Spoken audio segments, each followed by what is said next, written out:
Chapter number 9 के आज हम इलस्ट्रेशन करेंगे। रे ऑप्टिक्स चैप्टर नंबर 9 उसके इलस्ट्रेशन करते हैं। इलस्ट्रेशन नंबर हम 3 पे कॉन्सेंट्रेट करेंगे, ठीक है। An object is placed at 10 cm 5 cm from top of concave mirror. ये ऑब्जेक्ट है, एक बार 10 सेंटीमीटर पे एक बार 5 सेंटीमीटर पे पड़ा है, किससे? कॉन्केव मिरर के फ्रंट में। Radius of curvature 15 centimetre. अब रेडियस ऑफ कर्वेचर तुम्हें आर दिया है 15 सेंटीमीटर, लेकिन कॉन्केव मिरर का रेडियस ऑफ कर्वेचर नेगेटिव होता है। इसकी फोकल लेंथ होती है r/2। तो r है 15 सेंटीमीटर अपॉन 2 करेंगे तो ये मिलेगा तुम्हें -15/2, या उसको लिखेंगे -7.5। ये फोकल लेंथ तुम्हें दी हुई है। फाइन क्या करना है हमको? Position, nature and magnification of the image in each case. दो केसेस हमें दिए। पहला केस, इसमें u तुम्हें दिया है 10 सेंटीमीटर, तो u हमेशा हम लेफ्ट साइड लेते हैं। फिर फॉर्मूला लगाएंगे मिरर फॉर्मूला। मिरर फॉर्मूला होती है 1/u plus 1/v is equal to 1/f। u तो है माइनस में 10, v हमें फाइंड करना है, f है वो है -7.5। अब इसमें 1/v एज इट इज वो प्लस में ले जाते हैं, 1/10 माइनस 1/7.5। तो इसको अगर मैं रेसिप्रोकल करूं, उल्टा कर दूं, तो ये बन जाएगा 10 इंटू 7.5 डिवाइड बाय 7.5 माइनस 10। तो ऊपर तो ये बन जाएगा 10 इंटू 75 एज इट इज, नीचे जो वैल्यू मिलेगी वो माइनस में मिलेगी 2.5। तो अगर हम इसको सॉल्व करें तो ये 3 टाइम्स लगेगा, आंसर आएगा तुम्हारा -30 सेंटीमीटर। -30 सेंटीमीटर आने का मतलब क्या बनता है? -30 का मतलब है image is formed same side of object. मतलब जहां ऑब्जेक्ट है उसी साइड इमेज बनेगी। ये ऑब्जेक्ट भी माइनस था लेफ्ट साइड और इमेज भी माइनस साइड लेफ्ट साइड। फिर अगर हम बात करें मैग्निफिकेशन, तो मैग्निफिकेशन की हमने फॉर्मूला पढ़ी हुई है -v/u फॉर मिरर। मिरर के लिए -v/u।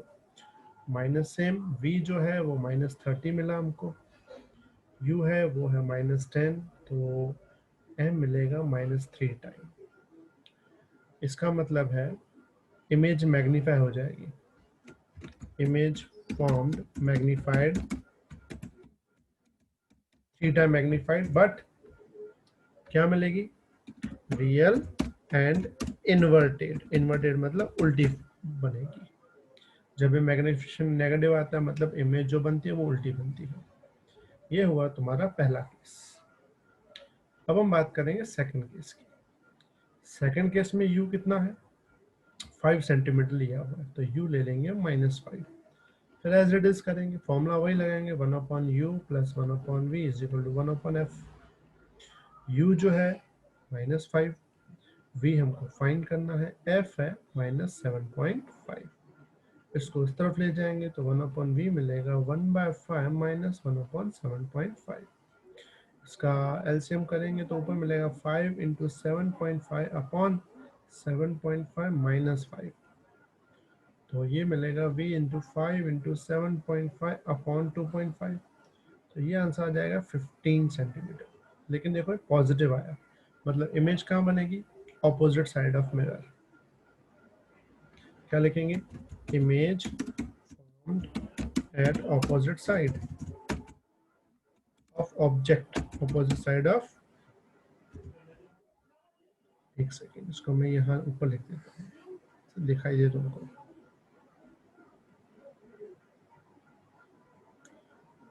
formed at opposite side of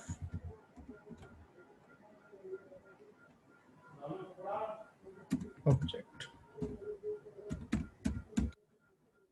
clear सबको? तो ये बन गई तुम्हारी इमेज। अब हम मैग्निफिकेशन फाइंड करेंगे इसका।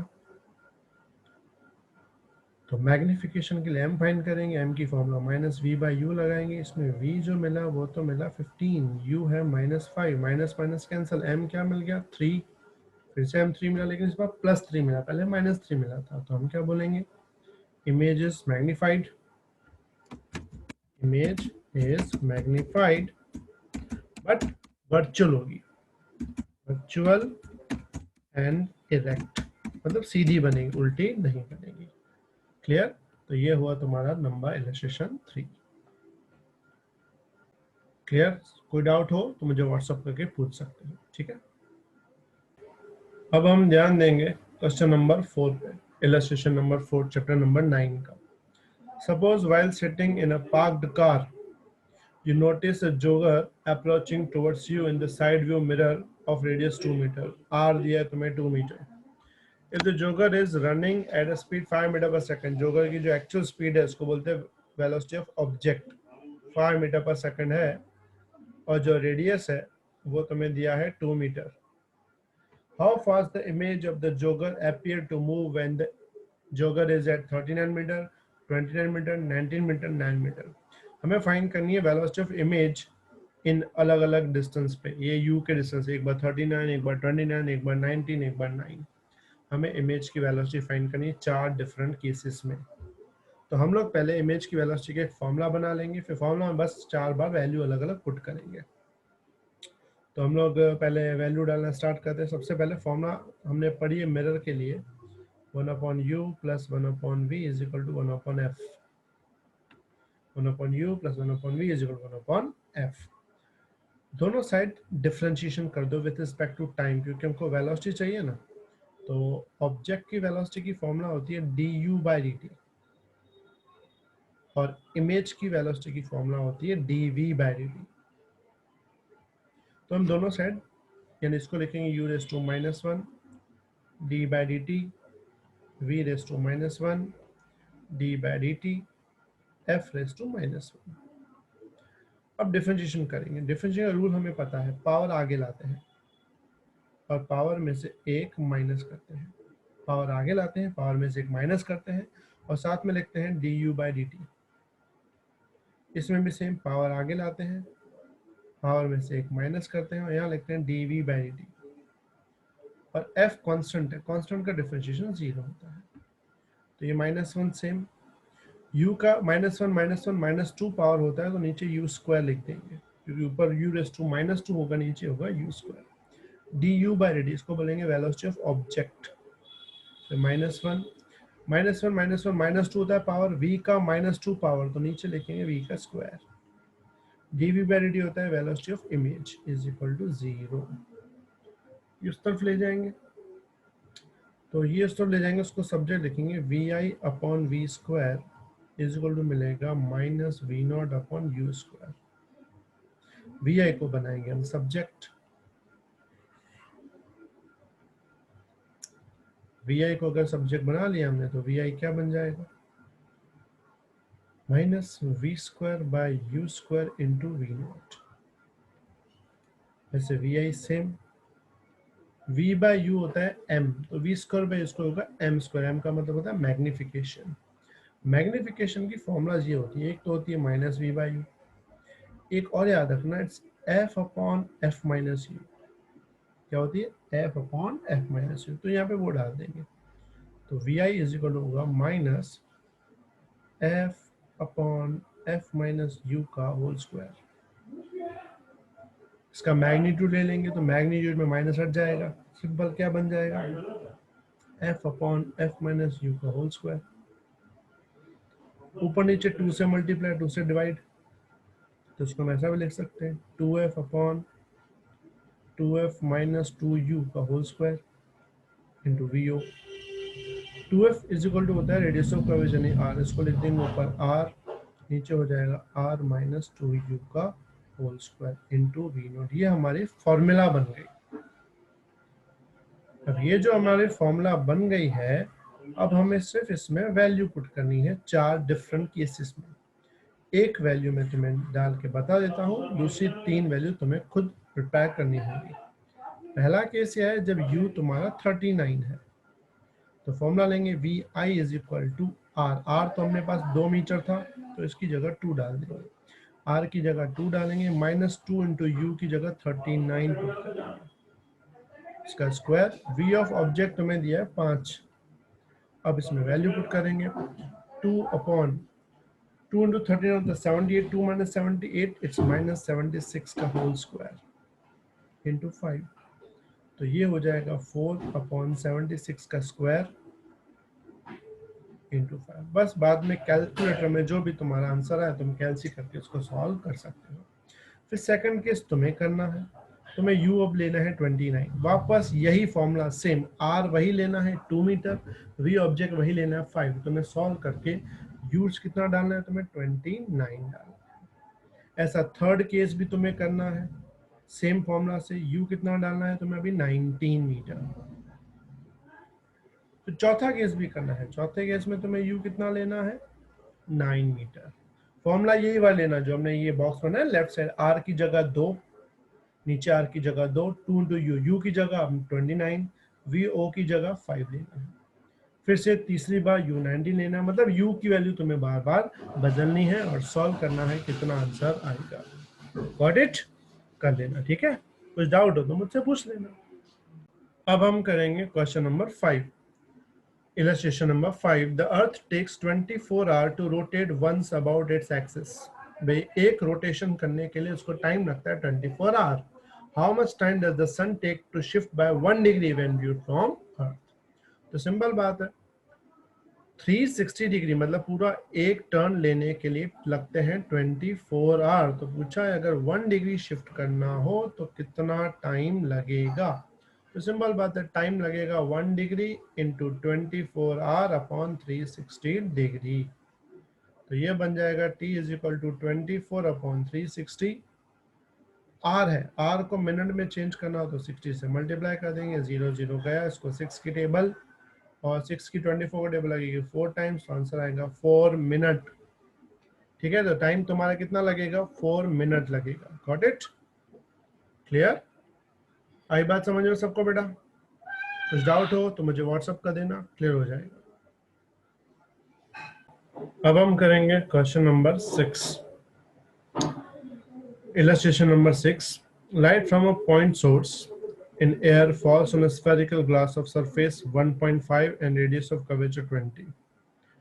ये ग्लास की सरफेस दी हुई है रेडियस ऑफ कर्वेचर के साथ, मतलब ये n2 दिया है 1.5 और रेडियस ऑफ कर्वेचर दिया है तुम्हें 20 centimetre. The distance of the light source from the glass surface is 100 centimetre, मतलब ये ऑब्जेक्ट डिस्टेंस दिया है तुम्हें -100 सेंटीमीटर, क्योंकि ऑब्जेक्ट हम हमेशा लेफ्ट में लेते हैं। At what position the image is formed, जो इमेज है वो कहाँ पे फॉर्म होगी। तो ये कर्व्ड सरफेस का मामला है। तो refraction due to curved surface में हमने एक फॉर्मूला पढ़ी थी, -n1/u plus n2/v is equal to n2 minus n1/r। इसमें n1 लेंगे 1 एयर का, u ले लेंगे -100, n2 ले लेंगे 1.5 और v हमको फाइंड करना है। n2 1.5, r जो है वो ले लेंगे हम लोग n1 लेंगे 1, r ले लेंगे 20, माइनस माइनस प्लस वहाँ जाएगा वापस माइनस हो जाएगा, तो 1.5 upon v is equal to 0.5 upon 20 minus 1/100। तो 1.5 upon v as it is, नीचे 100 में एलसीएम ले लेता हूँ, 100 एलसीएम ले लेने के बाद तो इसको 5 से मल्टीप्लाई करना पड़ेगा, क्योंकि तब जाके नीचे 100 बनेगा। तो 5 इंटू 0.5 2.5 माइनस 1, तो उसको और आगे सॉल्व करेंगे, इसको उल्टा भी कर देते हैं, तो v ऊपर 1.5 नीचे और सामने मिलेगा 100 अपॉन 2.5 माइनस 1 होता है 1.5, तो 1.5 1.5 कैंसिल, v क्या बन जाएगा 100 सेंटीमीटर, मतलब जो इमेज है वो 100 सेंटीमीटर पे बनेगी। क्लियर। अब हम करेंगे illustration number 7। A magician during a show makes a glass lens with 1.47 disappear in a trough of liquid। What is the refractive index of liquid? Could the liquid be water? और एक magician है, वो क्या करता है, एक glass lens है जिसका रिफ्रैक्टिव इंडेक्स 1.47 है, उसको एक लिक्विड में अंदर डालता है तो वो डिसअपियर हो जाता है। तो नॉर्मल बात है, अगर किसी एक ऑब्जेक्ट को, एक ट्रांसपेरेंट ऑब्जेक्ट को दूसरे ट्रांसपेरेंट ऑब्जेक्ट में एंटर करते हैं और अगर वो डिसअपियर हो जाता है, उसका सिंपल मीनिंग ये होता है कि दोनों का रिफ्रैक्टिव इंडेक्स सेम होगा। तो हम क्या बोलेंगे, the refractive index of liquid is same as glass lens। Glass lens का रिफ्रैक्टिव इंडेक्स 1.47 था, तो इसका रिफ्रैक्टिव इंडेक्स भी कितना होगा, 1.47 ही होगा। तो लास्ट में पूछा could the liquid be water, क्या वो वाटर हो सकता है, तो बोलेंगे no, the liquid is not water, it may be glycerine. Glycerine का रिफ्रैक्टिव इंडेक्स इतना हो सकता है। Got it? समझ में आगे बेटा बात? क्लियर? तो कोई भी ट्रांसपेरेंट चीज अगर दूसरे ट्रांसपेरेंट मीडियम में जाने के बाद डिसअपियर होती है, उसका एक ही मीनिंग निकलता है कि दोनों ट्रांसपेरेंट मीडियम का रिफ्रैक्टिव इंडेक्स सेम होगा। क्लियर? अब हम करेंगे इलस्ट्रेशन नंबर 8। पूरा ध्यान 8 नंबर पे। If f is equal to 0.5 metre for a glass lens, focal length दी हुई है, what is the power of lens. तो फर्स्ट नंबर क्वेश्चन है, बोला फोकल लेंथ दी हुई है 0.5, तो पूछा उसका पावर क्या होगा। तो हमने पढ़ा है पावर की फॉर्मूला होती है 1/f, 1/0.5, 1/0.5 करोगे तो आंसर आ जाएगा 2। यूनिट होता है डी फॉर डायोप्टर। ये हुआ तुम्हारा पहले क्वेश्चन का आंसर कि फोकल लेंथ अगर 0.5 है तो पावर होगा 2 डायोप्टर। सेकंड क्वेश्चन पूछा है the radius of curvature of the faces of double convex lenses are 10 centimetre and 15 centimetre. Convex lens के दो रेडियस ऑफ कर्वेचर दिए हैं, एक दिया है R1 10 सेंटीमीटर, दूसरा दिया है R2 15 सेंटीमीटर। लेकिन कॉन्वेक्स लेंस में याद रखना एक पॉजिटिव होता है, दूसरा हमेशा नेगेटिव होता है। It's focal length is 12 centimetre. इसकी फोकल लेंथ कितनी दी हुई है, 12 सेंटीमीटर। पूछा है what is the refractive index of glass. Glass का रिफ्रैक्टिव इंडेक्स फाइंड करना है। तो सिंपल बात है, ग्लास का अगर फाइंड करना है तो हमको एयर का लेना पड़ेगा 1। यानी हम इसको ऐसा भी कर सकते हैं भाई, जो N2 है,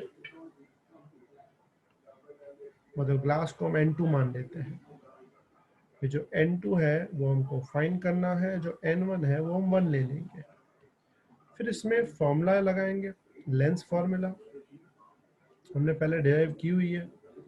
फॉर्मूला हमने लगाई है 1/f equals to N2 minus N1 upon N1, bracket में लगाएंगे 1/R1 minus 1/R2। Value put कर देंगे, f की जगह डाल देंगे हम लोग 12। कॉन्वेक्स लेंस है तो फोकल लेंथ पॉजिटिव होगी। N2 फाइंड करना है, N1 1, N1 1, R1 दिया हुआ है तो मैं 10, R2 माइनस 15 तो ऑलरेडी माइनस है तो यहाँ प्लस बन जाएगा 1/12 as it is, N2 minus 1।